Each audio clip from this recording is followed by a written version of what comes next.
آیا تا به حال شنیده اید که الله متعال اولین انسان روی زمین را یعنی حضرت آدم علیه السلام را چگونه خلق نمود؟ عزیزان بیننده، در این ویدیو داستان چگونگی خلقت آدم علیه السلام را که برگرفته از آیات قرآن مجید است خدمت شما تقدیم خواهم کرد. آرزو دارم تا آخر این ویدیو با ما همراه باشید.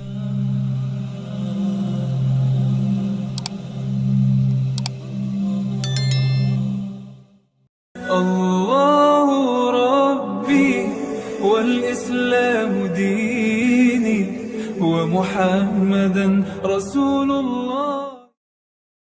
وإذ قال ربك للملائكة إني جاعل في الأرض خليفة قالوا أتجعل فيها من يفسد فيها ويسفك الدماء ونحن نسبح بحمدك ونقدس لك قال إني أعلم ما لا تعلمون.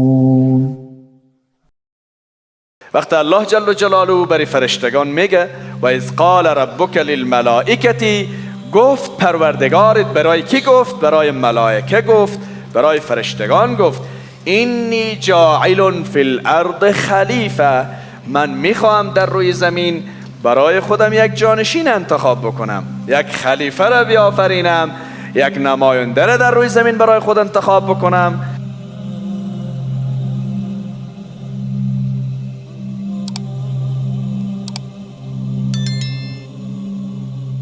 ملائکه چی گفتن؟ قالوا اتجعل فيها من يفسد فيها ويسفك الدماء ونحن نسبح بحمدك ونقدس لك. فرشتگان گفتن ای پروردگارا، ای خدای یکتای بی همتا، ای قیوم توانا، ای کسی که بر همه چیز دانا هستی، آیا تو انسان می آفرینی که او در روی زمین فساد بکند، بد اخلاقی بکند، خونریزی بکند؟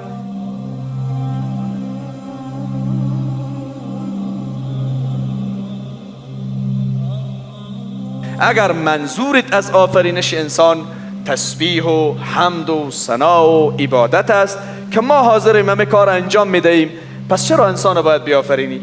الله تبارک و تعالی میگه در خلقت انسان رازهایی نهفته است که شما نمیدانید و الله میداند و شما نمیدانید. وعلم آدم الأسماء كلها ثم عرضهم على الملائكة فقال أنبئوني بأسماء هؤلاء إن كنتم صادقين.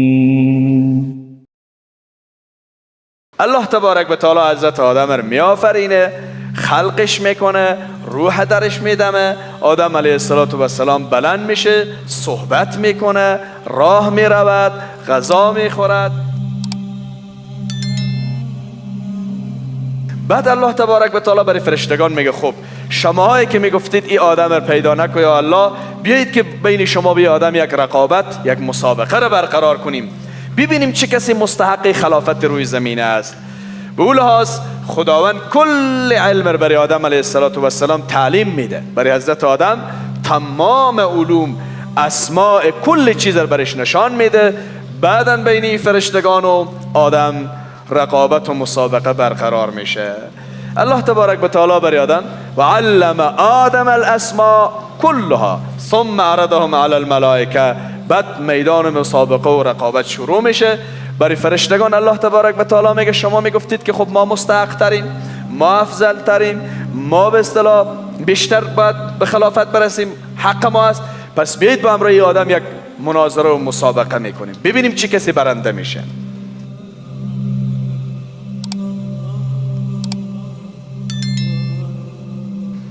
وقتی که در برابر حضرت آدم قرار میگیرن کل فرشتگان ساکت میمانن، ولی حضرت آدم چون علم داره، دانش داره، همه اسمای همه چیز رو بیان میکنه، اونجاست که فرشتگان خودشان اعتراف میکنن، میگن پروردگارا تو داناتر هستی، درست است اگر این آدم اشتباه میکنه، خطا میکنه، ولی در کنارش علم داره، دانش داره، عبادت میکنه، هم نفس داره هم عقل داره. پس جایگاه آدم نسبت به فرشته بالاتر است. پس آدم مستحق خلافت روی زمین است. اینجاست که الله تبارک و تعالی حضرت آدم را می آفرینه. وَإِذْ قُلْنَا لِلْمَلَائِكَةِ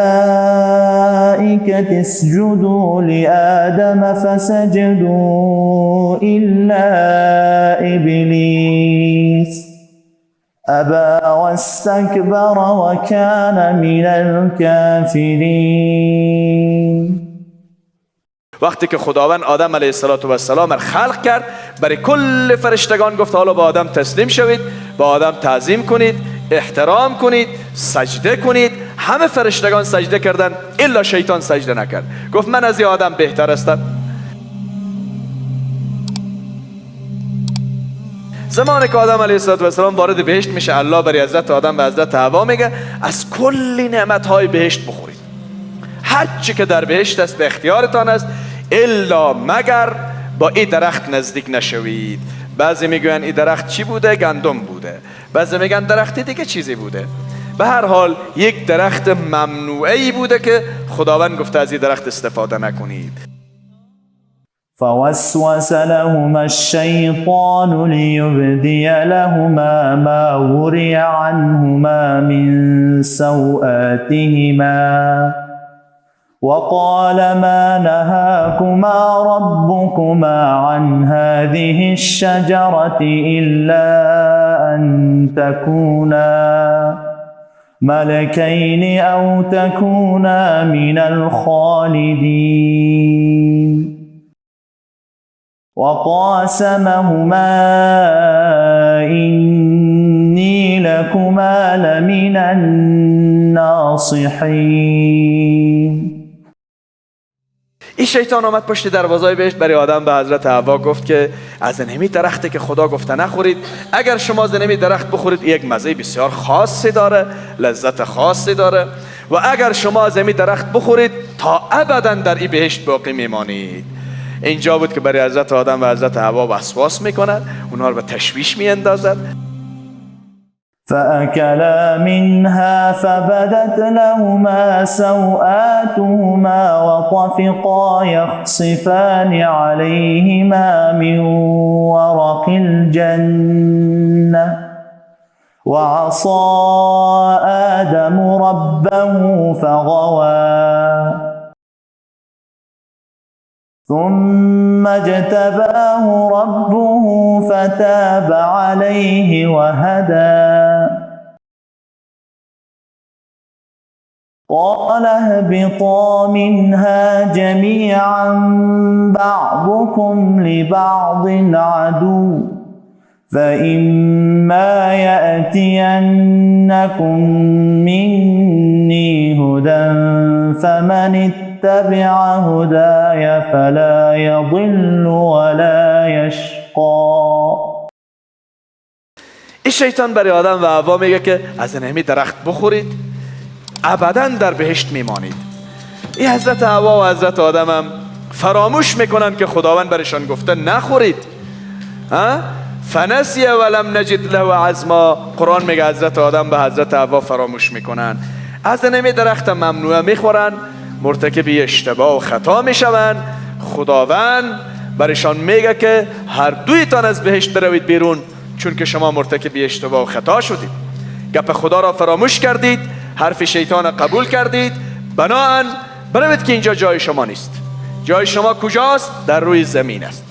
از بهشت اونها بیرون میشن، به کجا میآین؟ در روی زمین میآین. قالا ربنا ظلمنا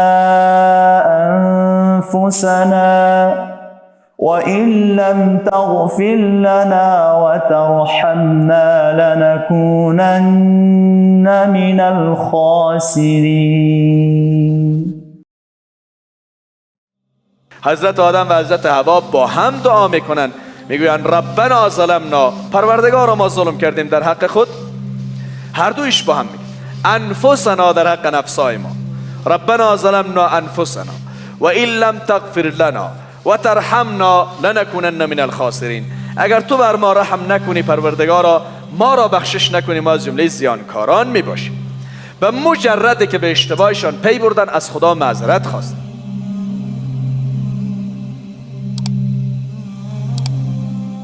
از این که تا اینجا با ما همراه بودید سپاسگزار هستم. برای کسب ثواب ویدیو را با دوستانتان شریک سازید.